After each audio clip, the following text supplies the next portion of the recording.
The likelihood is everybody who's watching this video has participated in the foreign exchange market.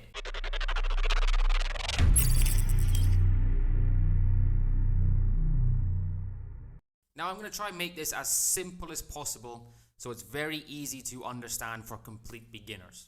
The foreign exchange market, or Forex for short, is simply the global market that allows you to exchange one currency to another currency.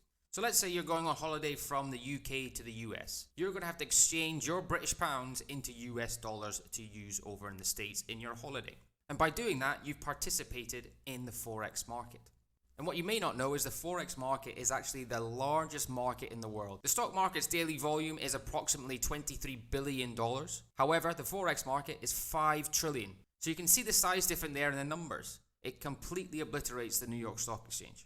And unlike the stock exchange, which is only open on certain time periods, the Forex market is open 5 days a week, 24 hours a day. And that's maybe why a lot of traders like the Forex market, because there's that flexibility in the timings you're able to trade. Whereas with the stock market, you have to trade from market open to market close. In the Forex market, it's really down to you when you want to trade. For example, for me here in the UAE, the stock market opens at 5:30 in the afternoon and closes at 12. And I would prefer to be in the market from morning till afternoon, which is why I enjoy trading the Forex market, because of that flexibility in when it's open. And although the Forex market is open 24 hours a day, most traders recognize that there's 3 separate sessions within those 24 hours. So we have the New York session, the London session, and the Asian session. And the reason why the market's split into those 3 sessions is simply down to time zone. Sometimes it's quite confusing for new people entering the market to really understand what a foreign exchange transaction is. So in order to make it a bit easier, I've compared it to purchasing a share on the New York Stock Exchange, because I think most people understand the concept of purchasing a share of Amazon. So if you purchase one share of Amazon for X amount of dollars, you will own a percentage of that company technically, albeit a very small percentage. Now to transfer that into the Forex market, a good way to look at it would be you're actually buying a share in that country's economy. So in the UK economy, when you buy the pound. When you buy the US dollar, you can think to yourself that you're buying a share in the US economy. However, there's an important difference. You are not just buying one currency when you initiate a foreign exchange transaction. You are buying one currency against the other currency. So you're buying the Great British Pound against the US dollar. You are buying the US dollar against the Canadian dollar.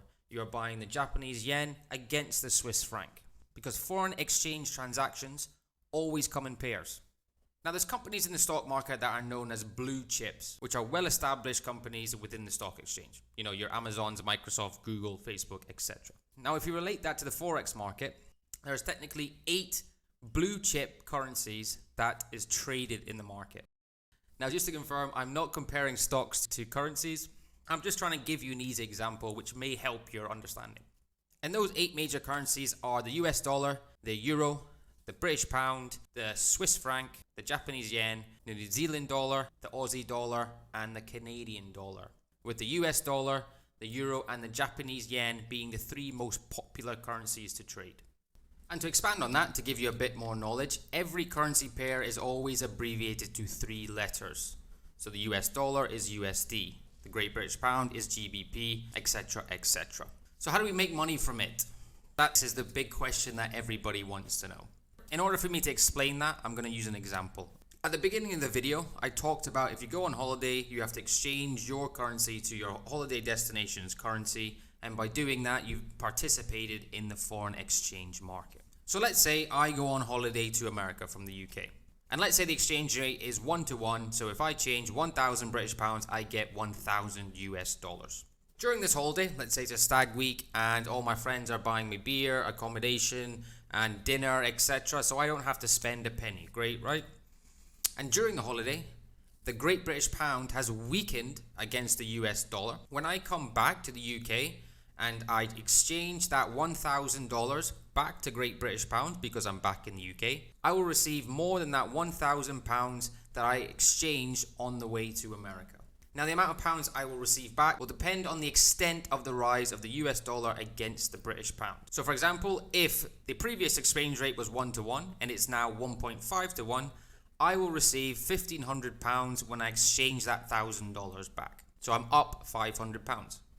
Now this is a very basic example. It's not a real life example. You probably wouldn't get such an extreme fluctuation in exchange rate in 1 week. However, like I said, I'm just using it to better your understanding. As traders, we're looking for very, very small fluctuations in exchange rate in order to make money. So nothing that you'll notice if you're exchanging money back and forth going on holiday.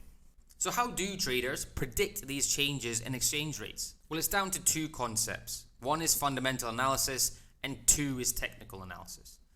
Now, technical analysis is the process of analyzing a particular market through the use of charts. Technical traders, or chartists as they're called, which I personally am as well, I'm a technical trader, will try to identify patterns that have happened previously in the market to determine future price movements. And fundamental analysis being the process of analyzing the strength of a certain economy using economic data, such as retail sales, mortgage approvals, house sales, interest rate decisions, etc. And I won't go into these in this video because it's quite a large topic. So I'll do that in another video to give it the attention that it deserves. So hopefully that short video gave you a basic understanding of what the Forex market is and essentially what Forex traders do. Thanks everyone for watching the video. I hope you enjoyed it and I hope it bettered your understanding in a slight way.